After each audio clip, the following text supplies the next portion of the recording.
निकेतन high school class 8th हमने अतीत भाग 1 और अतीत भाग 3 और भूगोल का फर्स्ट लेसन कर लिया था, ज्योग्राफी का। आज हम करेंगे सिविक्स का फर्स्ट लेसन, जिसका नाम है किसी देश को संविधान की ज़रूरत क्यों पड़ती है। ठीक है, पहले तो हम ये पढ़ेंगे कि संविधान क्या है। किसी भी लोकतांत्रिक देश में अब संसार में उत्तरी कोरिया और चीन को छोड़कर संसार में जितने भी विश्व में जितने भी देश हैं सभी में कौन सा शासन है? लोकतांत्रिक शासन है। लोकतांत्रिक क्या है? लोकतंत्र क्या है?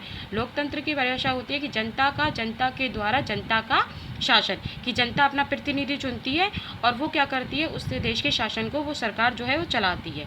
ठीक है, अब इस लोकतांत्रिक देश में एक संविधान की भी जरूरत पड़ती है। तो वो संविधान क्यों है और किसी देश को जब संविधान की जरूरत क्यों है? जैसे हमारा संविधान है, हमारे देश का संविधान, ठीक है, वो कब लागू हुआ था? संविधान हमारा 26 जनवरी 1950 को, जिसको एक गणतंत्र दिवस के रूप में हम हर वर्ष मनाते हैं। ठीक है, और इसको संविधान को बनाने में कितने लोगों का सहयोग है? 299 लोगों का सहयोग है। ठीक है, संविधान का निर्माता किसे माना जाता है? डॉक्टर भीमराव अंबेडकर जी को माना जाता है। तो हम इस लेसन में उसी बारे में, देश के संविधान के बारे में पढ़ेंगे कि भाई संविधान की जरूरत क्यों होती है। समझ में आ गया? तो लेसन स्टार्ट करते हैं। तो यहाँ पर एक पैरा दिया हुआ है आपको कि किसी देश को संविधान की जरूरत क्यों होती है। तो आज अब आगे देखिए, आज दुनिया के ज़्यादातर देशों का अपना संविधान है। बताया ना मैंने, आमतौर पर सभी लोकतांत्रिक देशों के बारे में उम्मीद की जाती है कि उनके पास संविधान जरूर होगा, लेकिन इसका मतलब ये नहीं कि जिन देशों के पास अपने संविधान होते हैं वे लोकतांत्रिक देश होंगे। संविधान के क्या ही उद्देश्यों की पूर्ति करना है। जैसे पहला ये दस्तावेज उन आदर्शों को सूत्रबद्ध करता है जिनके आधार पर नागरिक अपने देश को अपनी इच्छा और सपनों के अनुसार रच सकते हैं। यानी कि संविधान ही बताता है कि हमारे समाज का मूलभूत स्वरूप क्या है। देश के भीतर आमतौर पर कई समुदाय रहते हैं, उनके बीच कई बातें समान होती हैं, लेकिन जरूरी नहीं कि वह सारे मुद्दे पर एक दूसरे से सहमत हो। ठीक है, कि संविधान का नियमों का एक समूह होता है जिसको एक देश के सभी लोग अपने देश को चलाने की पद्धति के लिए रूप में अपना सकते हैं। यानी कि देश का जो संविधान होता है उसमें ऐसी कानून व्यवस्था होती है कि देश के जो सभी लोग हैं, सभी नागरिक हैं, उस देश के चलाने की पद्धति के रूप में अपना सकते हैं।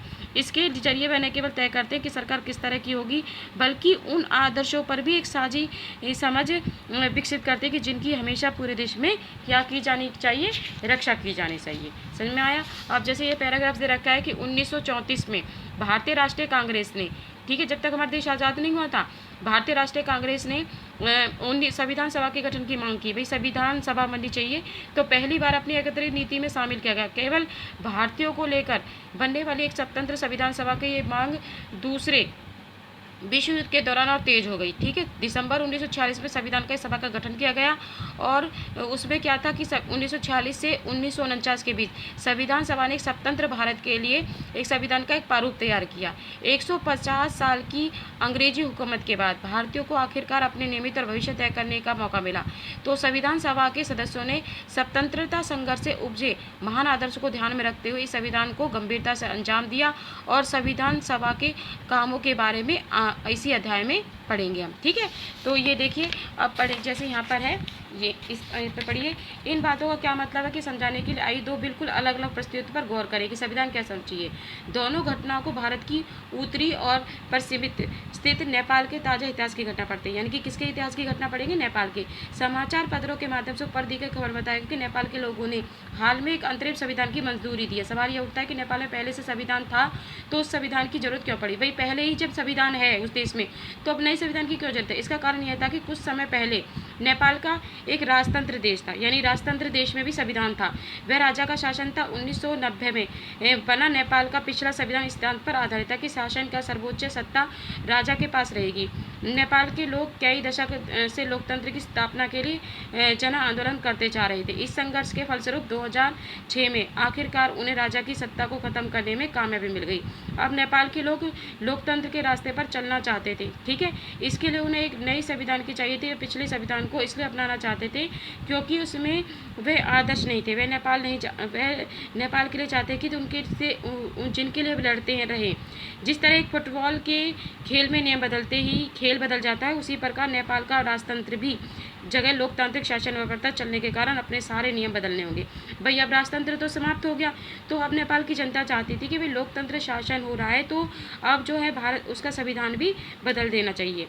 ठीक है, संविधान का दूसरा मुख्य उद्देश्य में संविधान में कहा गया भाई कि देश के शासन की बागडोर अब राजा और मंत्री परिषद में के पास रहेगी। जिन देशों में लोकतांत्रिक शासन पद्धति और राज्य व्यवस्था चुनी है वहाँ निर्णय प्रक्रिया के तय करने में संविधान द्वारा अदा करेंगे। पर भी ये चाहते थे कि भाई राजतंत्र तो समाप्त हो गया, परंतु अब लोकतंत्र स्थापित हुआ है तो वहाँ पर कौन सी होनी चाहिए, अब वहाँ पर नया संविधान बनना चाहिए। समझ में आया?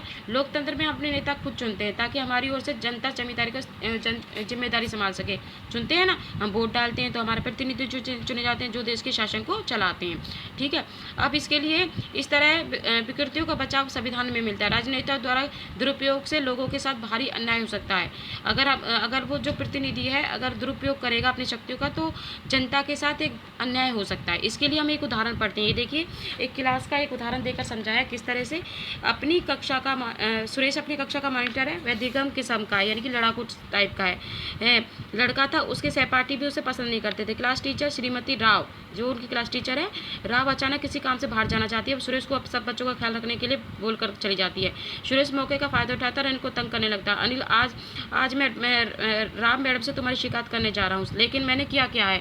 तो राव के श्रीमती राव के लौटने पर जब कक्षा से आप बाहर गई थी तो अनिल शोर मचा रहा था। ये अनिल बच्चे की शिकायत लगाता है। सुरेश जो है परेशान करते, उसने मेरी बात भी नहीं सुनी, लेकिन आज तुम्हें मेरी छुट्टी के बाद यहीं रुकना होगा। अब वो कहती हैं जो मैडम होती हैं, आज 100 बार लिखोगे कि मॉनिटर को तंग नहीं करूँगा, लेकिन मैडम मैंने तो कुछ किया ही नहीं है, ये वो बच्चा कहता है। तो देखा तो कि इस तरह से ये एग्जाम्पल दे के समझाया कि अगर जो हमारे प्रतिनिधि हैं अगर वो भी उनको कुछ शक्तियाँ दे दी जाएँ तो वो किस तरह से हमारे साथ दुर्व्यवहार कर सकते हैं, एग्जाम्पल दे के समझाया।